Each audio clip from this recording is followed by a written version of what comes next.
तो hello friends and welcome to my YouTube channel AR educational hub. तो friends आज हम बात करने वाले हैं नीट का बहुत ही इंपॉर्टेंट यहाँ पर फ्रेंड्स हम लोग डिस्कशन करने वाले हैं।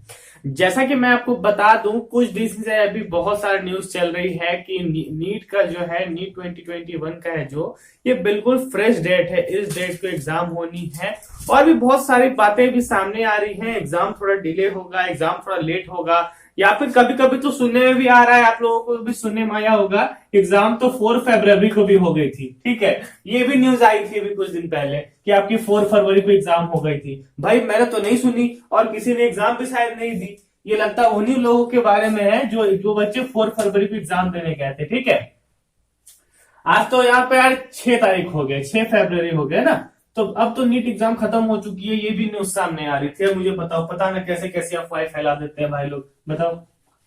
तो देखिए, हम लोग आज बात करने वाले हैं नीट 2021 की कि आखिर सब्जेक्ट क्या क्या आते हैं, इसमें क्वेश्चंस क्या आते हैं, टोटल क्वेश्चंस कितने होते हैं और लैंग्वेज कौन कौन से यूज होते हैं क्वेश्चन पेपर में, सिलेबस क्या होता है और एज लिमिट क्या है नीट 2021 का। नीट 2021 का इसमें क्या है फ्रेंड्स, हम लोग इसमें बात करेंगे हम लोग एग्जाम ऑफलाइन होगी कि ऑनलाइन होगी ये भी बात करेंगे, और नीट डेट जो है एक्सपेक्टेड वो भी हम लोग इसमें बात करेंगे। ठीक है, तो देखिए सबसे पहले क्या है ना भाई लोग, सबसे पहले एक बात ध्यान से सुनिए। जो भी लोग अभी कह रहे हैं ना, यूट्यूब में बहुत ये चल रहा है, यूट्यूब क्या जो अपना आपका ट्विटर है ना, जो आपका ट्विटर है उड़ती हुई चिड़िया, देखे है ना ट्विटर उड़ती हुई चिड़िया, ये चिड़िया बहुत सारी फेक न्यूज भी ला रही है। अभी ये चिड़िया जो है बहुत सारी अभी फेक न्यूज भी ला रही है।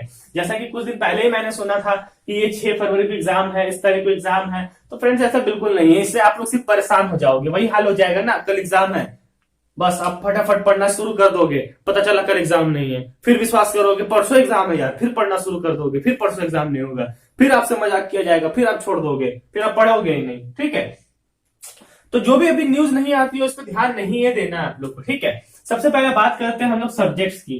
तो देखिए फ्रेंड्स, नीट है तो जाहिर सी बात है इसमें आपको देना पड़ेगा फिजिक्स, इसमें आपको करना पड़ेगा केमिस्ट्री और करना पड़ेगा आपको इसमें बायोलॉजी। ठीक है, बायोलॉजी। अब सबसे पहले बात करते हैं नीट देने के लिए आपके पास एलिजिबिलिटी क्या होनी चाहिए। तो सबसे पहले आप लोग सभी जानते हैं यार, यही एक घिसा पिटा पुराना वाला है 50%। ठीक है, जो भी है आपको इसमें मार्क्स कितने लाने होंगे 50%। 12th में जो आपके मार्क्स होंगे वो होंगे इसमें कितने 50%। ठीक है, तो ये सब्जेक्ट मैंने बात कर लिया, फिजिक्स केमिस्ट्री एंड बायोलॉजी। ठीक है, बाकी सब्जेक्ट्स में आपके जितने भी आए हो उससे कोई मैटर यहाँ नहीं करता है, आपके सिर्फ फिजिक्स केमिस्ट्री बायोलॉजी में 50% मार्क्स होने चाहिए, तब आप इस फॉर्म को फिल कर सकते हो। बात करते हैं कि क्वेश्चन कहां से आते हैं। तो सर क्वेश्चन आपके आते हैं फिजिक्स से आते हैं, केमिस्ट्री से आते हैं, बायोलॉजी से आते हैं। ठीक है, टोटल क्वेश्चन कितने होते हैं, तो टोटल क्वेश्चन होते हैं 180। ठीक है, आपका जो बायो सेक्शन होता है, एक सेकेंड, लोड में जगह नहीं बचा ना, मैं बहुत ज्यादा लिख देता हूं, एक सेकेंड।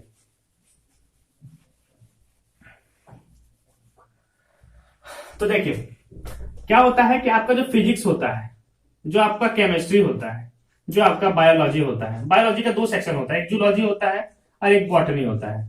ठीक है, तो देखिए आपका फिजिक्स में क्या होता है, फिजिक्स में होते हैं आपके 45 क्वेश्चन। ठीक है, इसमें होते हैं 45 क्वेश्चन, यानी केमिस्ट्री में होते हैं 45 क्वेश्चन, और इस दोनों में भी 45 क्वेश्चन होते हैं, दोनों इंक्लूड होके 90 क्वेश्चन होते हैं। तो ये कितना हो गया, ये हो गया 180। तो ये क्वेश्चन आपके आते हैं 180 क्वेश्चन। ठीक है, ये 180 क्वेश्चन होते हैं, इसी में आपका सब कुछ पता चल जाता है कि आप कितने पानी में हो या फिर आप पानी से बाहर हो। ठीक है, ये 180 क्वेश्चन ही आपको डिसाइड करा देते हैं कि आप कितने पानी में हो। ठीक है, तो ये मैटर करता है कि 180 क्वेश्चन। अब बात कर लेते हैं इसकी मार्किंग की। तो चलिए मान के चलिए आपने एक क्वेश्चन सही कर दिया, तो इसमें आपको मिल जाएंगे +4, इसमें आपको मिल जाएंगे +4, यानी 4 मार्क्स आपको मिल जाएंगे एक क्वेश्चन पर। मगर रुकिए ध्यान से सुनिए, एक बात और सुनिए, अगर आपका एक क्वेश्चन गलत होता है तो आपका नेगेटिव मार्किंग हो जाएगा -1, ये आपका नेगेटिव मार्किंग हो जाएगा। ठीक है, अगर आपका सही होगा तो +4, नेगेटिव होगा तो -1। ठीक है, तो इस बात को ध्यान रखिएगा। नेक्स्ट बात, ये तो हमने बात कर लिया सब्जेक्ट क्या होंगे, क्वेश्चन टोटल कितने होंगे और मार्किंग क्या होगी, ये तो हमने बात कर लिया। आगे बढ़ते हैं हम लोग बात करते हैं, जो भी स्टूडेंट बोलते हैं कि सर इंग्लिश में ही क्वेश्चन होता है, जो बोलते हैं हिंदी में ही क्वेश्चन होता है, तो सर ऐसा नहीं है। एनटीए अब क्या किया है ना कि हर तरीके से हर जो भी लैंग्वेज आपको आती हो, जो भी लैंग्वेज आप एग्जाम देना चाहते हो, हर लैंग्वेज में भी क्वेश्चन पूछा जाता है। चाहे आप उर्दू बोल रहे हो, उड़िया हो, आपका तमिल हो, या फिर इंग्लिश हो, या फिर हिंदी हो, ये सारे लैंग्वेज में आपको क्वेश्चन प्रोवाइड कराए जाते हैं। ठीक है, तो ये नीट की एग्जाम बहुत ही ज्यादा आसान है फ्रेंड्स, कोई दिक्कत नहीं है। आपको लैंग्वेज जो भी चूज करना है उस हिसाब से अपना लैंग्वेज आप चूज कर सकते हो। ठीक है, इसमें कोई दिक्कत नहीं है कि हाँ मुझे नहीं समझाया गया, मेरा पूरा क्वेश्चन मेरा इंग्लिश में था, तो ऐसा नहीं है सर। ठीक है, आपका जो भी क्वेश्चन होगा, आप जो भी वहां पर चूज करोगे, मान चलिए मैंने हिंदी चूज किया, तो मेरा जो भी पेपर होगा वो क्या किसमें होगा, हिंदी में होगा। इंग्लिश किया होगा तो मेरा पेपर जो होगा वो इंग्लिश में होगा। अगर मैंने तमिल में किया है तो मेरा पेपर तमिल में होगा, मराठी तो मराठी में होगा। ठीक है, ये डिपेंड करता है आपके लैंग्वेज पे। ठीक है, आगे बात कर लेते हैं हम लोग। लैंग्वेज का हमने बात कर लिया। ठीक है, लैंग्वेज का बात कर लिया हमने। अब बात करते हैं सिलेबस। तो सिलेबस फ्रेंड्स ओवरऑल आपको ही पता है कि आपका सिलेबस जो है सबसे ज्यादा इंपॉर्टेंट इसमें क्या है, 11।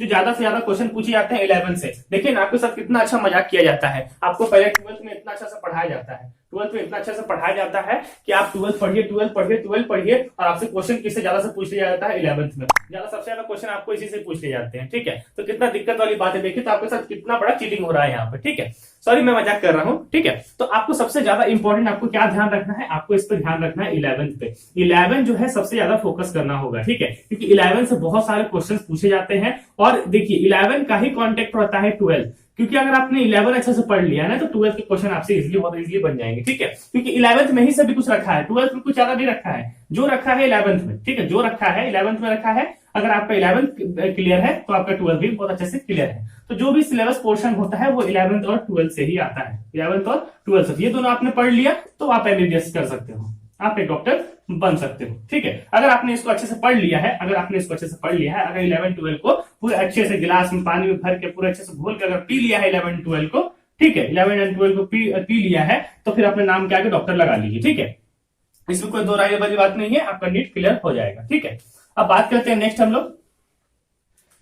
तो बात कर रहे थे हम लोग कि आखिर आपकी एज कितनी हो चाहिए। हम लोग बात कर रहे थे एज लिमिट की। तो सबसे पहले देखिए फ्रेंड, जो भी आपका एज लिमिट था वो था पहले 17। जो भी आपका एज है वो था आपका 17। अगर आप 17 साल के हो गए हो तो आप नीट का एग्जाम दे सकते हो। ठीक है, अगर आप 17 साल के हो गए हो तो आप नीट का एग्जाम दे सकते हो। अब बात करते हैं कि इसका लास्ट कितना होगा। तो जो डेट होगी आपका, जो भी आपका डेट होगा उसका लास्ट कितना होगा कि आप कितने एज तक दे सकते हो। पहले जो भी था वो था 25 ईयर जनरल के लिए समथिंग, और जो SC ST कैटेगरी थी उनको 28 या फिर 29 तक का था। ठीक है, तो ये अभी फ्रेंड्स ये अभी विवादास्पद बात है, अभी कोर्ट में अभी हियरिंग चल रही है, अभी सुप्रीम कोर्ट ने इस पर कोई निर्णय नहीं दिया है। तो अभी आपकी एज होनी चाहिए क्या, 17। 17 के बाद से आप जितना भी हो आप एग्जाम यहाँ पर फिल फॉर्म कर सकते हो। ठीक है, फॉर्म यहाँ पर फिल कर सकते हो। तो इस बात की आपको खुली छूट मिल गई है। आप 17 के अगर हो उसके बाद आप जब भी नीट का एग्जाम दे सकते हो। ठीक है, नेक्स्ट बात कर लेते हैं। देखिए एग्जाम जो है वो ऑफलाइन होगा या फिर ऑनलाइन होगा। अभी तक ज्यादा चर्चा चल रही है कि ऑनलाइन एग्जाम हो सकता है, ज्यादा चर्चा चल रही है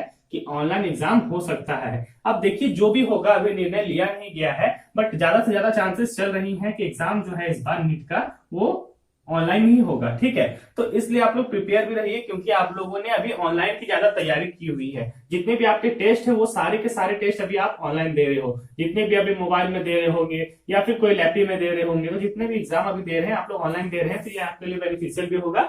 तो हो सकता है, मैंने कहा हो सकता है कि एग्जाम जो है आपका ऑनलाइन हो सकता है या फिर ऑफलाइन भी हो सकता है। ठीक है, ये तो बात कर लिया मैंने नीट 2021 की। अब बात करते हैं एग्जाम डेट की। तो देखिए सबसे पहले ना अभी यूट्यूब में बहुत ज्यादा अफवाह फैली हुई है, जैसा कि मैंने आपको फर्स्ट में ही कहा ना कि बहुत ज्यादा अफवाह फैली हुई है। कभी तो किसी के एग्जाम तो यार 4 फरवरी को भी हो जा रहा है, डेट बताइए आज 6 तारीख हो गया है, और नीट एग्जाम तो किसी का फ्रेंड्स यहाँ पे 4 फरवरी को भी आ गया। आप मुझे बताइए कि पता लगता है कि 2022 में एग्जाम करवाएंगे, क्या लगता है 2022 में एग्जाम करवाएंगे, है कि नहीं? 2022 में लगता है एग्जाम करवाएंगे, बोल लो लगता है तब फरवरी का बात कर रहे थे। तो देखिए सबसे पहले आपको क्या करना है ना, आपको सिर्फ करनी है स्टडी। सबसे पहले आपको करनी है अपनी स्टडी, किसी चीज से मतलब नहीं, कोई सोशल मीडिया से मतलब नहीं। ठीक है, सोशल मीडिया से बिल्कुल दूर रहिए। ये जो है ना बहुत ही बुरी चीज है आप लोगों के लिए, क्योंकि अभी जो देखिए सोशल मीडिया पे एक व्हाट्सअप होता है, एक FB होता है, एक इंस्टा होता है, एक टेलीग्राम होता है, और एक सबसे बड़ी उड़ती चिड़िया उड़ती चिड़िया जिसको मैं यहाँ पर देखिए मैं ट्विटर बोलता हूँ उसको, ठीक है। उड़ती हुई चिड़िया जो रहती है ट्विटर, वो बहुत सारी अभी न्यूज अफवाहें फैला के लिए आती है आप लोगों के पास, और आप लोग सोचते हो कि एग्जाम इस तारीख को होनी है, एग्जाम इस तारीख को होनी है। तो वो सब बातों पर ध्यान नहीं देना है, आपको अपना पढ़ाई करना है। एग्जाम जब भी हो एग्जाम देना है। एग्जाम कल ले लो, आज ले लो, अभी ले लो, इसी वक्त ले लो, आपको एग्जाम देना ही देना है, ठीक है। अब आप मुझे बताइए, अगर आपको कल मैं बोल दूं कि एग्जाम आप लोग का कल होगा, तो क्या आप लोग बोल दोगे एग्जाम नहीं देंगे? ऐसा नहीं होना है, ऐसा तो नहीं होता है। तो एग्जाम का डेट जब भी हो एग्जाम का, उस दिन आप एग्जाम दोगे, तो इसकी चिंता ना करो, ठीक है, इसकी चिंता ना करो। कंफर्म है कि अप्रैल मई में एग्जाम नहीं होगा, मई में तो एग्जाम होगा ही नहीं, ठीक है, कंफर्म है। इसके आगे एक मंथ या फिर हाफ मंथ ये इंक्रीज कर सकता है, बट हाँ मई में तक अपने आप को कंप्लीट कर लो, यहाँ तक पूरा सिलेबस जो है वो कंप्लीट कर लो कि मई तक पहुंचते पहुंचते आप यहाँ पर पूरा तरह से डन हो जाओ कि हाँ मेरा सिलेबस कंप्लीट है। अब तो भैया मैं फाड़ कर रख दूंगा क्वेश्चन को, अब तो मैं पूरा क्वेश्चन को तितर बितर कर दूंगा मैं, ठीक है। तो यहाँ तक अपने आप को बना लीजिए, ठीक है, ये अपने अंदर हौसला बिल्ड कर लीजिए। और जो भी अभी डिप्रेशन में है, डिप्रेशन में नहीं जाएंगे, क्योंकि मैंने पहले ही कहा है कि आप लोग डॉक्टर बनने वाले हो, तो डिप्रेशन से बाहर निकलना है, पढ़ाई करनी है, ठीक है, और नीट एग्जाम देना है, ठीक है। तो आई होप आपको ये वीडियो पसंद आया होगा। जो भी इन्फॉर्मेशन वीडियो थी मैंने इस चैनल पर बता दिया है, जो भी जितना भी मेरे साथ कंटेंट हो पाया मैंने यहाँ पर अपने वीडियो में शेयर किया है आपसे, ठीक है। तो जो भी चैनल पे न्यू है, मैं तो फिर कहूंगा नहीं, जो भी आपसे जो भी हो सके शेयर कर दो भाई, और लाइक कर दो, सब्सक्राइब कर दो, और प्लीज अपने फ्रेंड्स को भी ऐड करो इसमें, क्योंकि ऐसे ही मैं इन्फॉर्मेशनल वीडियो और मोटिवेशनल वीडियो हमारे इस यूट्यूब चैनल पे डालता रहता हूँ, ठीक है। मिलते हैं नेक्स्ट वीडियो में, तब तक के लिए धन्यवाद।